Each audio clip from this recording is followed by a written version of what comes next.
Okay, we're going to try to put a wrap on Over the Rainbow. So what I've done is we had those optional measures 5 and 7. I've just erased them off the sheet and incorporated them right into the arrangement because that's the easier way to play it, and my interest at this point is just that you can play a full arrangement from beginning to end, incorporating all the parts. You can work on the different options and variations if you want to. I would recommend that you do, but for the sake of being able to play the song from start to finish, we're going to take the easiest approach. It's something that a lot of players do. I do that sometimes when I'm trying to perform a piece. I may have an idea that I want to play, but it's difficult and I haven't attained it yet. So if I actually want to play the song for somebody or play it for myself all the way through, I have to take, sometimes the easier road, and that's what we're going to do here. So let me tell you how we're going to do this. I'm going to play the top section.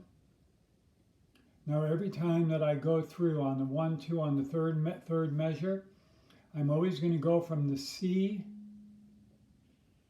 to the A minor 7, the option in the middle. I'm just choosing that once again just so that you can have a play along and know where I'm going. I'm always going to go to the A minor 7.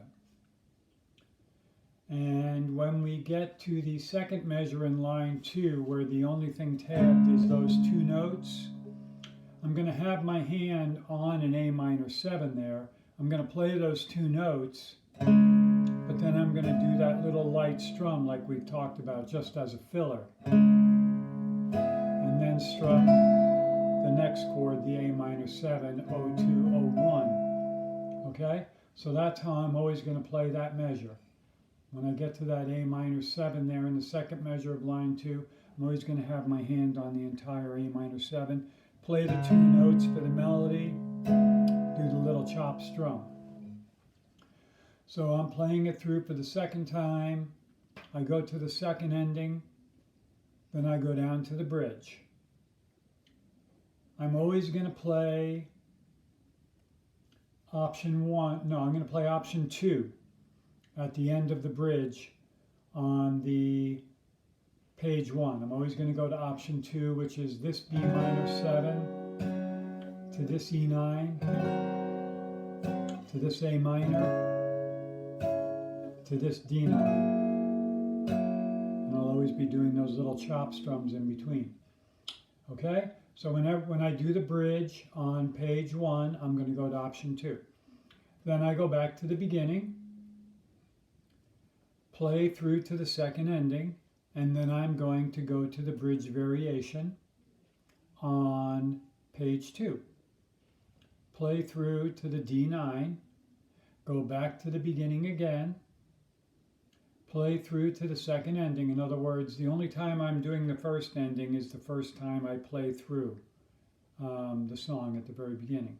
Otherwise, after that, I'm going back to the beginning and just going to the second ending. And then after that, I'll go to the very ending. Okay, so let me repeat that.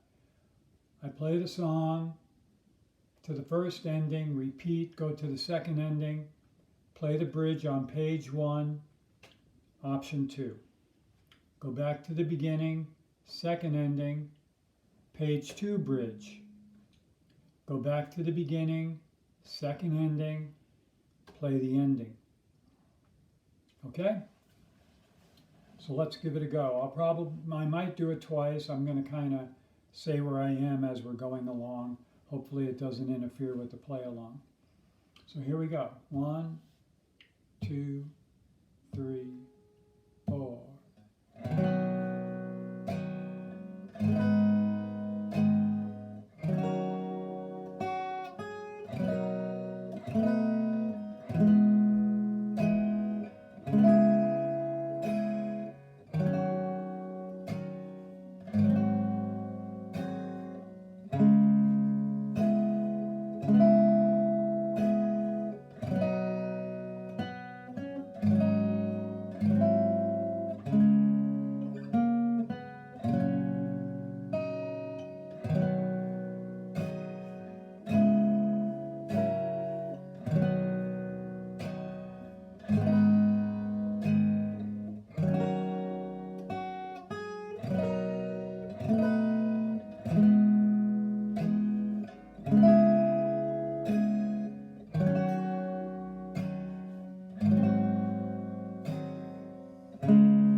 bridge.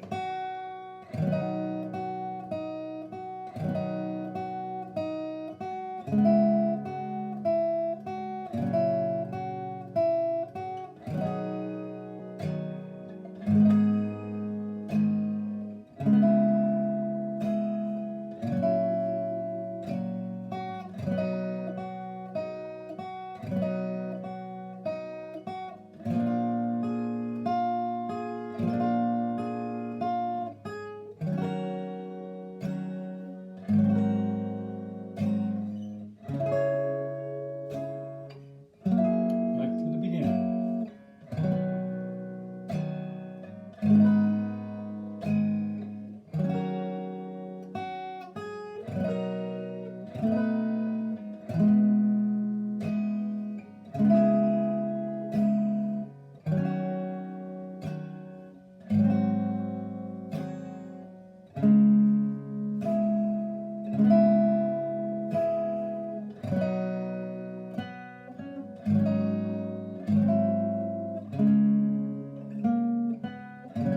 Second ending.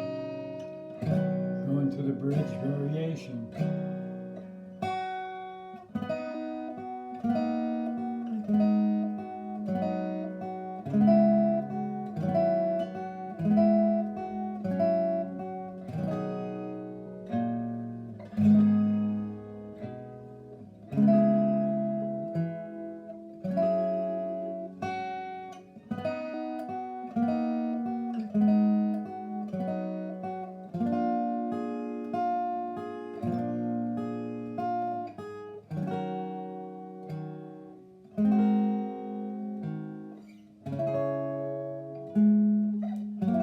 To the beginning.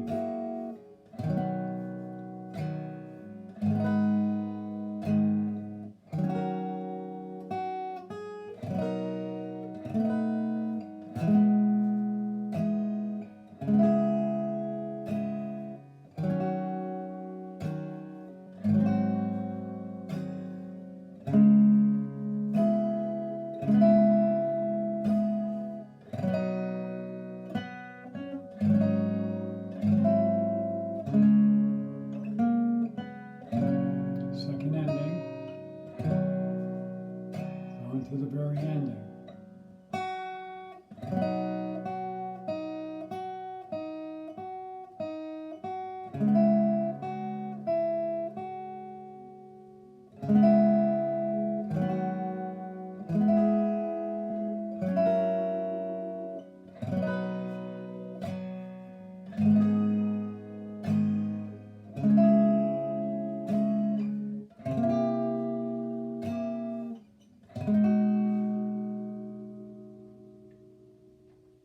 Okay, so I think when I played through the bridge variation, I left out one of the bass notes.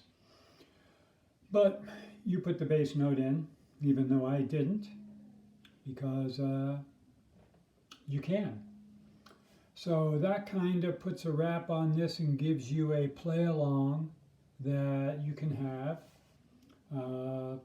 for practicing it. I'm going to go ahead and play it one more time, this time without any commentary. And once again, the same way. I'll point out on line 2, when you're going line 2 on page 1, B minor 7, E7, you're playing that E7. So when you go to that A minor 7, it's obviously very easy. You just drop down into that. And as I said, you're just playing the 2 strings for the melody and the little chop. Okay, so here we go one more time. Playing through first ending, repeat, second ending, bridge, option 2. Repeat, second ending, bridge variation. Repeat, second ending, ending. Okay? Always using the A minor 7 in the third measure. Using option 2 when I play the bridge on the first sheet. And I chose the G6 at the ending. Okay, so here we go, one more time, no commentary. 1, 2, 3, 4.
go. There's a play along.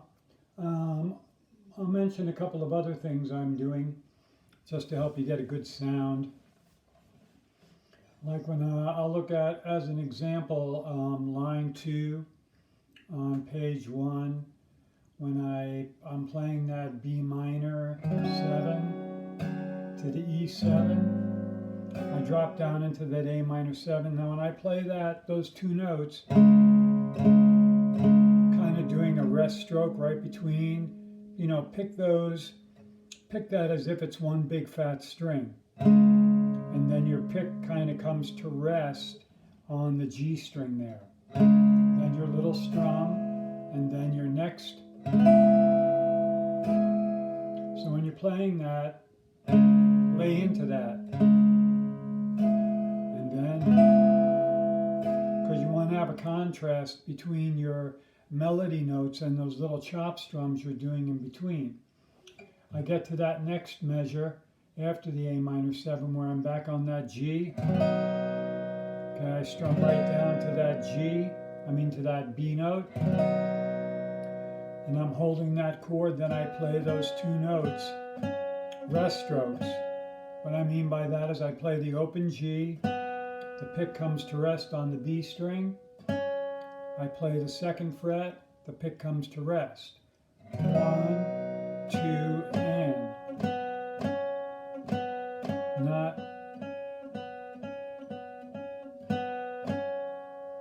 So try to pick all your individual notes in this arrangement with rest strokes.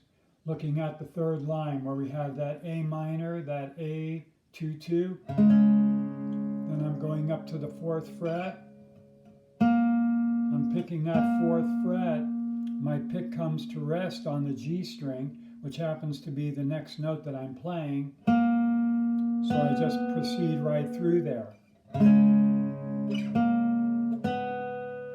And then to the D chord, I strum down to that 2nd fret. My pick is already should be resting on the B string. Then I just play it.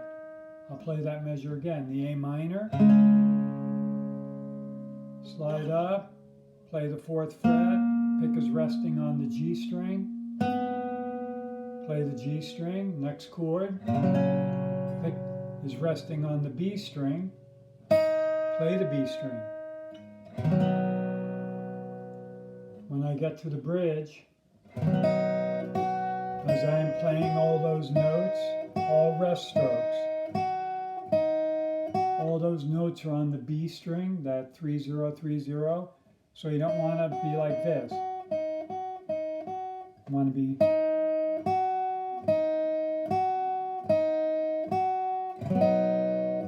get to the A minor, the same thing.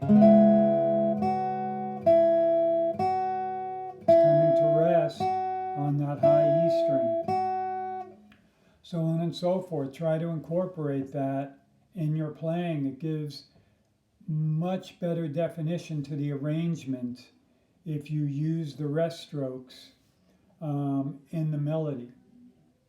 And even when you're playing the very first chord, once again, you're playing that very first chord. You don't want to try to do that kind of thing. You strum down through those first 4 strings, and your pick comes to rest on the next string, the B string. And then you do the little chop. When you're doing the little chop, that's a free stroke. So we have rest stroke, free stroke.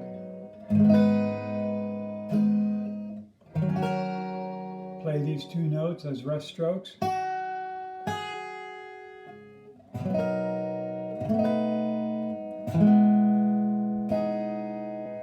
On that C chord, first 4 notes, nice and defined, pick comes down and rests, on the next string, should be resting on the B string, then you do your little chop strum. So as often as possible you want that sensation of rest, free, rest, free. You can even practice that first chord like that just to get the idea. Strum down through the first 4, and then a nice light, just to get the sense of what you're trying to accomplish as you play through the arrangement.